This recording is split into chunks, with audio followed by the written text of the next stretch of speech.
Well, good evening, as we often do.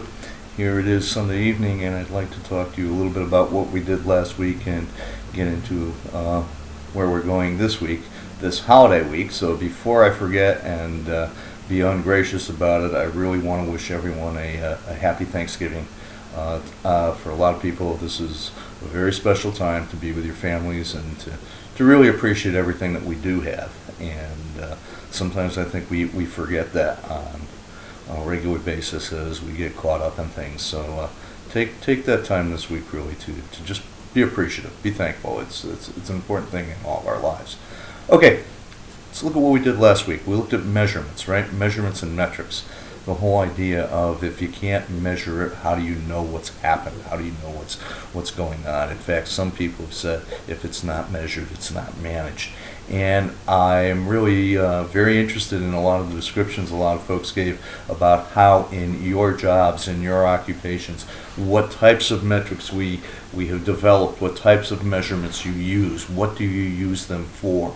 I challenge some people to even ask if there were anything that we just measure because we can.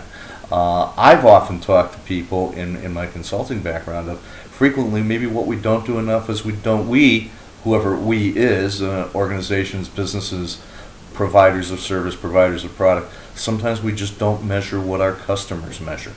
And what better way to be able to serve them and to provide for what they really need and are willing to trade value for than to measure what they measure. Very interesting concept that I think is fairly self-explanatory and, strangely enough, not widely practiced. We measure what we want to measure. And frequently what we want to measure is not indicative of what we do. Because what do we measure? We make money, right? That's what we all say. So we measure money. We measure profits and costs and all that. But are you really manufacturing money? Are you really providing money to yourselves by services? No, you're providing value to a customer.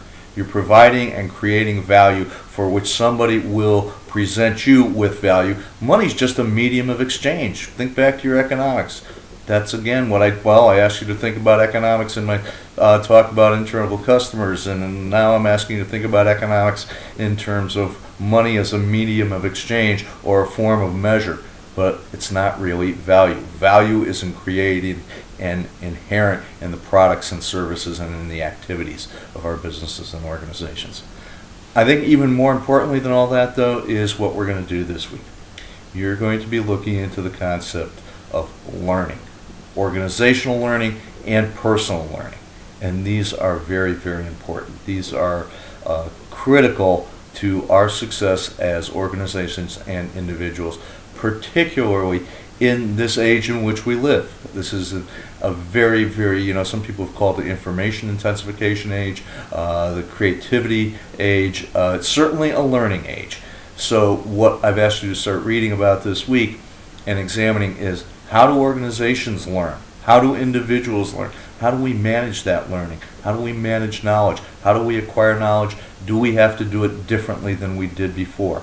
This week I spent a long time, in fact, Friday evening, I think I killed most of Friday evening by going through online. I found that the New York Times had done an entire interactive section where they had literally copied the newspaper from the Saturday morning after John Kennedy was killed 50 years ago.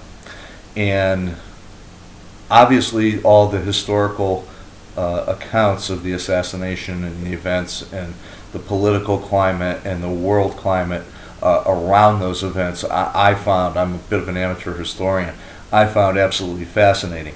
But, as I kept going through the newspaper that evening, it was maybe the second half of the presentation that I found even more interesting, because there it recorded the rest of the news of the day, of the time. And, the world didn't stop, so other things were going on. And what I was really struck by was the difference between 50 years ago and today. See, 50 years is not a long time. I was, at the publication of that particular issue of the New York Times, I was a 9-year-old boy. certainly old enough to remember all of those events. And in fact, I was aware of many of the world events that were going on today.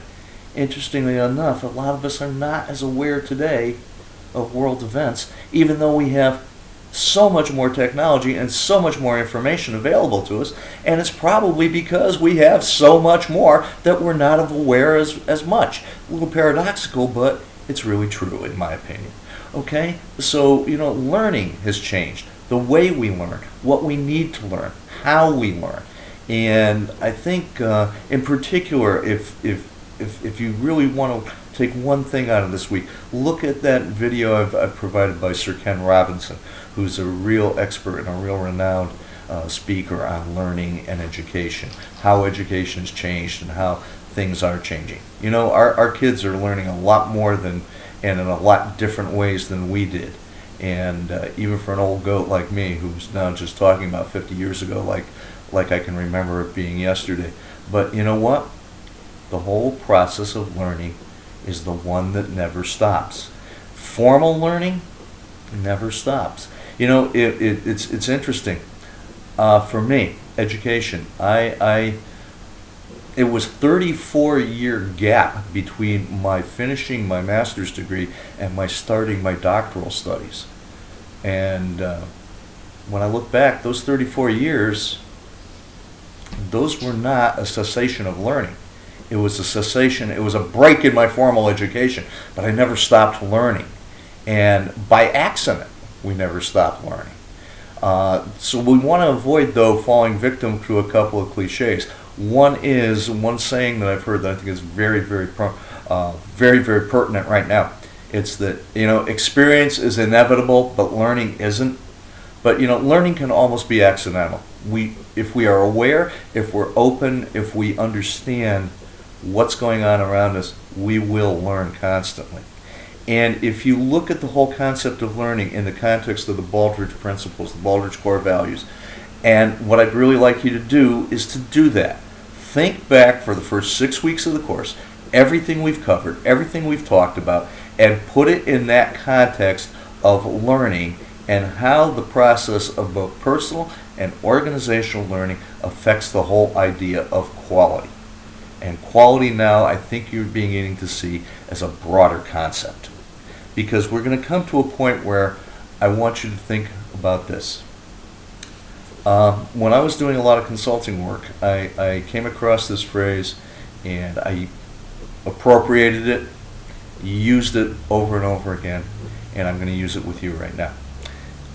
In any organization, there's one extremely powerful question.